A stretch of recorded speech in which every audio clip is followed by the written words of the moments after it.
This is Trump getting what I would imagine is a pretty unexpected welcome at today's Iowa State football game, with what was a mixed reaction from the crowd, but certainly plenty of boos that were otherwise difficult to miss. And probably more unexpected given the fact that this is a state Trump won by 8 points. It's almost like the facade of Trump's popularity is starting to expose itself.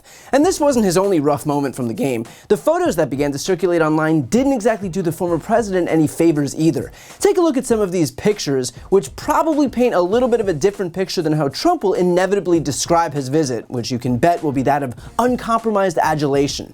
And look, it's been a minute since I've been to a college football game, but I'm pretty sure this isn't the sign for adulation.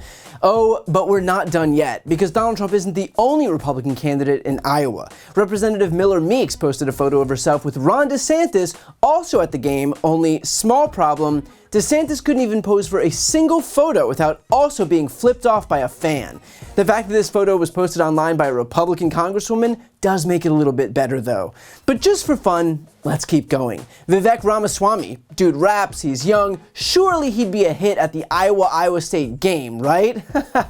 No, here he is getting flipped off as well. Almost like Iowans are starting to realize exactly who these people are. And that's the thing to remember. Americans, even in red states, are starting to recognize exactly what the Republican Party stands for.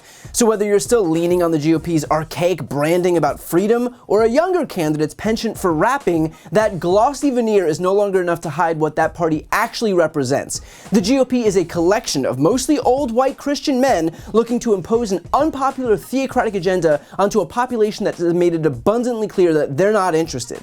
We don't want the abortion bans, we don't want the interstate travel bans, we don't want the book bans, we don't want the LGBT bans, we don't want the attacks on Social Security and Medicare and Medicaid, we don't want the attacks on minority communities, we don't want the gun violence, we don't want the agenda that the Republican Party is selling. It doesn't matter how historically red a state was, people are beginning to recognize exactly who they are and what they stand for. And you may think I'm lying, but the numbers don't. According to 538, in the 38 special elections held so far this year, Democrats have outperformed the partisan lean of the areas where the races were held by an average of 10%, both in parts of the country that typically support the Republican Party, while also cutting down on Republican margins in red cities and counties. For example, the Democratic candidate in a Wisconsin State Assembly special election in July lost by just 7 points in an area where Republicans have a 22-point edge.